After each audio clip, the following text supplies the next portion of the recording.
இந்த வியாழக்கிழமை 7ஆம் தேதி இந்த ஆகஸ்ட் மாதத்துல இந்த வார்த்தையை கேட்க வாஞ்சியோடு வந்திருக்கிற பிள்ளைகளே, நீங்க ரொம்ப நல்லா இருப்பீங்க. இந்த 7ஆம் தேதி உங்க வாழ்க்கையில ஏற்றமான ஒரு நாளாய் அமைப்போது பாருங்களேன். இந்த ஆகஸ்ட் என்னும் அற்புதமான மாதத்துல பிரவேசித்திருக்கக்கூடிய உங்க வாழ்க்கையில இன்றைக்கு கர்த்தர் செய்யக்கூடிய காரியங்கள் ரொம்ப அற்புதமான காரியமா இருக்க போகுது. ஆண்டவர் உங்க வாழ்க்கையில எதெல்லாம் கொடுத்திருக்காரோ கொஞ்சம் பாருங்களேன். எல்லாமே பெஸ்ட்டுங்க, எல்லாமே பெஸ்ட்.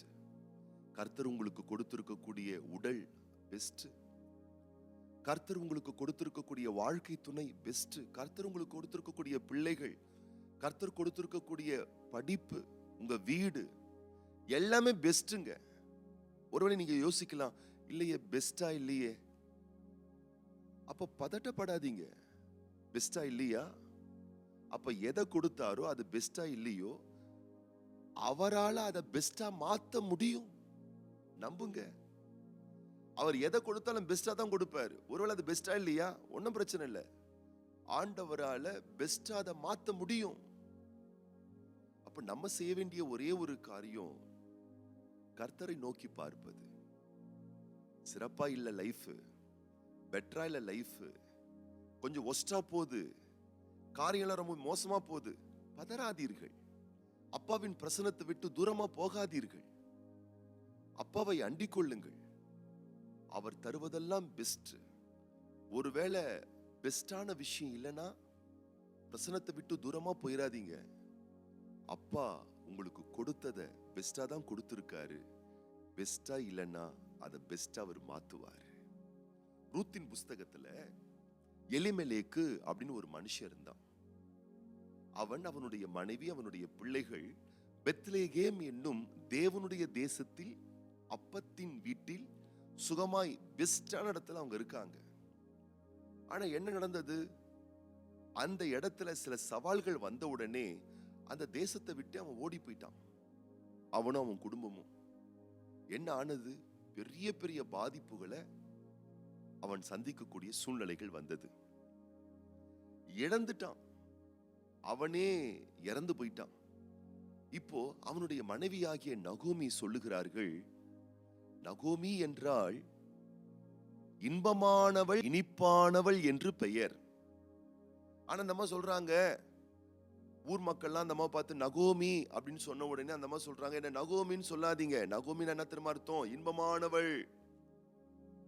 ஆனா என் லைஃப் இன்பமா இல்ல, இனிமையா இல்ல, பல இழப்புகள் என் லைஃப்ல. ஆகவே என்னை நீங்கள் நகோமி என்று அழைக்காமல் மாரா என்று அழையுங்கள். மாரா என்றால் கசப்பு, கசப்பு. அவங்களுக்கு ஒரு விஷயம் தெரியல, ஒஸ்டா போனது ஆண்டவரால பெஸ்டா மாத்த முடியும் தெரியல. ஆனா ஒரு காலகட்டங்கள் வந்தது, மீண்டும் அவர்கள் பெத்லெகேமுக்கு வருகிறார்கள், அப்பத்தின் வீட்டுக்கு வருகிறார்கள். என்ன ஆச்சு தெரியுங்களா? ரூத்தின் புஸ்தகம் 4ஆம் அதிகாரம் 14ஆம் வசனம் சொல்லுகிறது, அப்பொழுது ஸ்திரீகள் நகோமியை பார்த்து, சுதந்திரவாளி அற்று போகாதபடிக்கு இன்று உனக்கு தயை செய்த கர்த்தருக்கு ஸ்தோத்திரம், அவன் பேர் இஸ்ரவேலிலே பிரபலமாக கடவது. இன்று உனக்கு தயை செய்த கர்த்தருக்கு ஸ்தோத்திரம். இந்த ஆகஸ்ட் மாதம் 7ஆம் தேதி உங்களுக்கு தயை செய்கிற ஒரு கர்த்தர் இருக்கிறார். ரொம்ப ஒஸ்டா போயிருச்சு நகோமியின் லைஃப். ஆனா ஆண்டவர் என்ன செஞ்சார் தெரியுமா? கசந்த அவளுடைய வாழ்க்கைய இன்பமா இனிமையா மாத்தி விட்டுட்டாருங்க. நம்புங்க, சலித்து கொள்ளாதீர்கள். நகோமி சலிச்சுக்கிட்டா, வாழ்க்கை கசப்பா இருக்கு, மோசமா இருக்கு, ஒஸ்டா இருக்குன்னு. யாரால் மாற்ற முடிந்தது? கர்த்தரால் மாற்ற முடிந்தது. அந்த கர்த்தர் இன்றைக்கு உங்க லைஃப்ல இருக்காருங்க, உங்க வாழ்க்கையில இருக்காருங்க. எல்லாம் மோசமா போயிட்டு இருக்குன்னு சொல்லிட்டு புலம்பல்லையே நீங்க தவிச்சிட்டு இருக்காதீங்க, முறுமுறுப்போட இருக்காதீங்க, சங்கடத்தோட இருக்காதீங்க, வியாகுலத்தோட இருக்காதீங்க. அப்பா ஒஸ்டான விஷயங்களை பெஸ்டா மாத்துவாரு. பிள்ளைங்க வாழ்க்கை சரியில்லையா, பயப்படாதீங்க, பதட்டப்படாதீங்க, வருத்தப்படாதீங்க, ஆண்டவருடைய பிரசன்னத்தை விட்டு விலகி போகாதீங்க. அப்பா அன்புள்ள தெய்வம் என் பிள்ளைங்க வாழ்க்கை சிறப்பா மாத்துவாரு. என் குடும்ப வாழ்க்கையை பெஸ்டா மாத்துவாரு. நகோமி வாழ்க்கை கசப்பானதின் காரணம் அவங்க பிரசனத்தை விட்டு தூரமா போயிட்டாங்க. ஆனால் மீண்டும் பிரசனத்துக்கு வரும் பொழுது அவங்க வாழ்க்கை அற்புதமாய் மாறினது, அழகாய் மாறினது, மகிமையாய் மாறினது. இன்னைக்கு நான் சொல்றேன், இந்த பிரசங்கத்தை கேட்கிற தேவ பிள்ளைகளே, தேவ பிரசனத்தை உணர்கிற தேவ பிள்ளைகளே, அப்பா உங்களுக்கு தயை செய்ய போகிறார். இந்த நாள்ல உங்களுக்கு தயை செய்ய போகிறார். இன்னைக்கு அவர் உங்களுக்கு உதவி செய்ய போறார். அவருக்கு ஸ்தோத்திரம் செலுத்துங்க. அவர் உங்களுக்கு தந்ததெல்லாம் பெஸ்ட். ஒருவேளை அது பெஸ்டா இல்லை நீங்க நினைச்சீங்கன்னா பிரசனத்தை விட்டு விலகி போகாதீங்க. அப்பா அதை பெஸ்டா உங்களுக்கு மாத்துவார். எலிமெலேக்குக்கு அது புரியாதபடியினால் ஐயோ அந்த தேசம் ஒஸ்டா இருக்கேன்னு சொல்லி அவன் ஓடி போயிட்டான். வாழ்க்கை இன்னும் கசந்து போனது. ஆனால் மீண்டும் தேவனின் தேசத்துக்கு வரும் பொழுது அவங்க லைஃப் பெஸ்டா மானது. பிரசனத்திலேயே இருங்க, ஜபத்திலேயே தரித்திருங்க, துதியோடு ஸ்தோத்திரத்தோடு ஒவ்வொரு நாளையும் நகர்த்தி கொண்டு செல்லுங்கள். எல்லாம் உங்களுக்கு தரமான ஆசீர்வாதமாக மாறும். இந்த நாளிலும் பிறந்த நாட்கள் காணக்கூடிய அன்பு சகோதரி எஸ் ஜனனி, அருமை குழந்தை அன்பு மகன் பி வெசலைல் ஜேடன், அதுபோலவே திருமண ஆண்டுகள் காணக்கூடிய தம்பதியாருக்காகவும் நாம் ஜெபம் பண்ண போறோம். நம் கண்களை மூடி நம்ம ஜெபம் பண்ணலாமா? பரலோக தகப்பனே, இந்த வியாழக்கிழமை ஆகஸ்ட் மாதம் 7ஆம் தேதி இந்த வார்த்தை கேட்டுக்கொண்டிருக்கக்கூடிய ஒவ்வொரு பிள்ளைகளை கர்த்தர் தாமே ஆசீர்வதிப்பீராக. எலிமெலேக்கு அவனுடைய குடும்பம் அவங்க தேசத்துல வாழ்ந்து கொண்டிருக்கும் பொழுது சில ஒஸ்டான விஷயம் நடந்துச்சு. அதனால அவங்க பிரசனத்தை விட்டு தூரமா அந்நிய தேசத்துக்கு போயிட்டாங்கப்பா.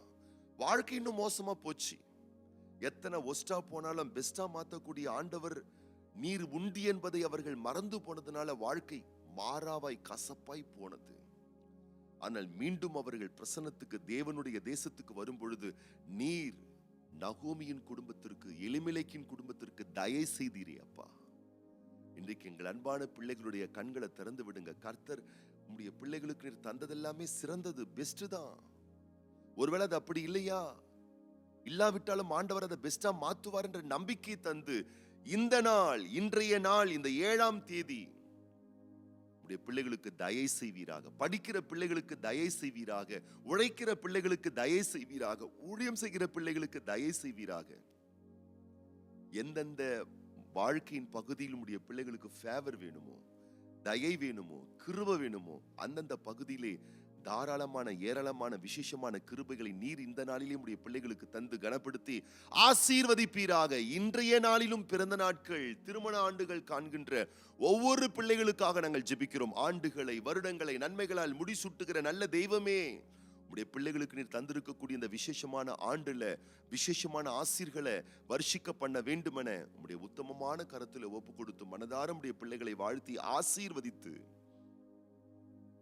இயேசு கிறிஸ்துவின் ஆசீர்வதிக்கப்பட்ட வல்ல நாமத்தினாலே ஜெபிக்கிறோம் எங்கள் நல்ல பிதாவே, ஆமென்.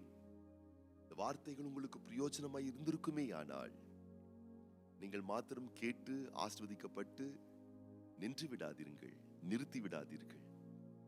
இந்த வீடியோவினுடைய லிங்கை உங்க குறிப்பிட்ட தனிப்பட்ட வாட்ஸ்அப் குரூப்புக்கெல்லாம் நீங்க ஷேர் பண்ணுங்க. உங்கள் அன்பர்கள், நண்பர்கள், அறிந்தவர்கள், அறிமுகமானவர்களுக்கெல்லாம் நீங்கள் இந்த லிங்கை நீங்க ஷேர் பண்ணுங்க, அனுப்புங்க. எங்களிடத்திலே அநேகர் இந்த வார்த்தைகளை கேட்டு ஆஸ்வதிக்கப்படுவதாய் சாட்சிகளை அனுப்பி கொண்டிருக்கிறார்கள். யாருக்கு தெரியும், நீங்கள் அனுப்பக்கூடிய இந்த வார்த்தை, ஒருவேளை இன்னைக்கு இந்த வார்த்தை நீங்க கேட்டுக்கொண்டிருக்கீங்க இல்லையா, உங்களுக்கு ஒருவேளை பெரிய ஒரு ஆசீர்வாதத்தை, ஒரு பெரிய ஒரு நன்மையை, ஒரு பெரிய ஒரு ஏற்ற மாற்றத்தை கொடுக்காவிட்டாலும் நீங்கள் அனுப்பக்கூடிய யாராயிலும் ஒருவருக்கு இந்த வார்த்தை நிச்சயமா பயனுள்ளதா, பிரயோஜனம் உள்ளதா கண்டிப்பா அமையும்.